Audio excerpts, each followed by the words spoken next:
Loïc nous a très justement remarqué que c'était bon pour le cœur. Oui, c'est super les noix. La noix.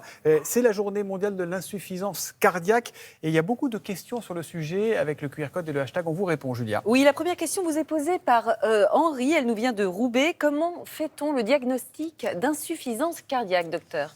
En fait, on va rechercher les symptômes dont on parlait ce matin. Donc, pour rappel, le cœur, on a dit que ça se contracte. C'est une pompe qui permet d'éjecter le sang au niveau des organes et des muscles. Et puis, de l'autre côté, il permet de remonter le sang qui est en amont. Et quand il y a une insuffisance cardiaque, la pompe fonctionne un peu moins bien, du coup, aussi bien au niveau de l'éjection qu'à la remontée. Alors, les patients qui vont venir nous consulter, c'est des patients qui vont nous dire « Docteur, j'ai une gêne respiratoire ou un essoufflement à l'effort ». Donc, nous, on va rechercher ça au niveau de l'interrogatoire, mais aussi de l'examen clinique. On va lui demander s'il est un peu fatigué. Ça, c'est aussi un des signes cliniques de l'insuffisance cardiaque. Et puis, dernier point, les œdèmes. On va regarder si les pieds et les jambes sont gonflés. D'ailleurs, on appuie sur l'œdème et nous, en médecine, on appelle ça prendre le signe du godet. C'est-à-dire que lorsqu'on appuie, l'empreinte, elle reste au niveau de la peau. Et ça, c'est vraiment les œdèmes.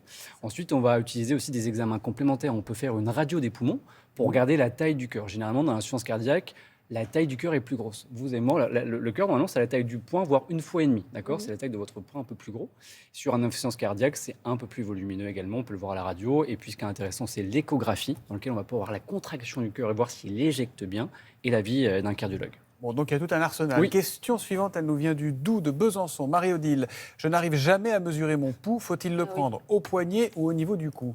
Vous pouvez le faire sur les deux. Alors, effectivement, au niveau du poignet, prenez vos deux doigts. Je n'ai rien, moi.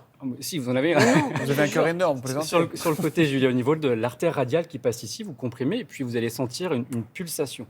Et en fait, la pulsation, vous allez la compter sur 1 minute, 60 secondes. Donc, vous deviez être situé entre 60 et 80 par minute. Oui, vous l'avez au niveau du cou, plutôt ici. Ah, je sens le cou. Ça, vous le sentez. Donc, soit vous prenez sur 30 secondes, vous comptez le nombre de pulsations sur 30 secondes et vous multipliez par 2. Soit vous prenez sur 1 minute si vous avez un peu de temps. Vous êtes situé entre 60 et 80 minutes au repos.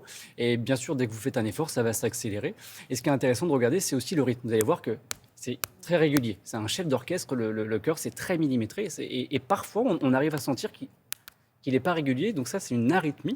Et on peut parfois le sentir C'est grave, l'arythmie ? Alors, pas toutes, mais il faut consulter dans tous les cas. Il y a parfois des extrasystoles. Si on sent que c'est pas au cordeau. Mais dans tous les cas, on consulte. Je deviens complètement hypocondriaque. Oui, merci, docteur. Je suis désolé. Alors, on va continuer avec une autre question qui nous vient de Madeleine, qui habite à Pau. On vient de diagnostiquer à mon mari une insuffisance cardiaque. Est-ce que ça se soigne bien, docteur ? Oui, on en parlait. Il y a de nombreux traitements, de nombreux médicaments pour l'insuffisance cardiaque.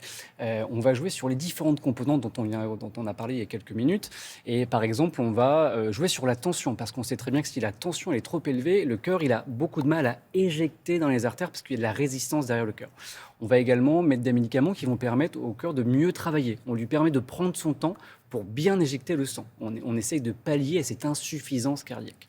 Et puis aussi les diurétiques, augmenter le volume des urines, ça va soulager le cœur. Et encore une fois, on le met dans de bonnes conditions pour travailler. Donc voilà, il y a plusieurs options thérapeutiques et puis l'hygiène de vie qui est capitale. Justement, une petite dernière là-dessus. Je vous souhaite de l'avoir posée vous-même d'ailleurs. Nolwenn, ne seriez pas Nolwenn de Brest par hasard. Wow, une bonne hygiène de vie protège-t-elle de l'insuffisance cardiaque ? Je ne peux que vous dire oui. La dans tous les réponse est dans cas, la question. c'est évident. D'ailleurs, on a vu Loïc qui nous parlait des noix. Il faut savoir qu'on recommande de manger une poignée de fruits à coque non salés par jour. C'est bon pour le système cardiovasculaire. On a parlé de l'activité physique, on a parlé du sel. Vous n'étiez pas là, Olivia, mais la cuillère de sel, la quantité de sel par jour recommandée par l'OMS, c'est 5 grammes de sel par jour, ce qui représente une petite cuillère à café de sel qu'il faut répartir sur la journée, en n'oubliant pas qu'il y en a déjà dans les plats préparés. Ah oui. Et une dernière chose, comme c'est la journée mondiale du cœur, il y a un élément, on n'y pense pas toujours, c'est les dents. Il faut bien faire contrôler vos dents parce que parfois ce sont des portes d'entrée pour des maladies cardiaques, donc allez chez le dentiste. D'accord. Bon Merci programme. beaucoup. Merci docteur. C'est un plaisir.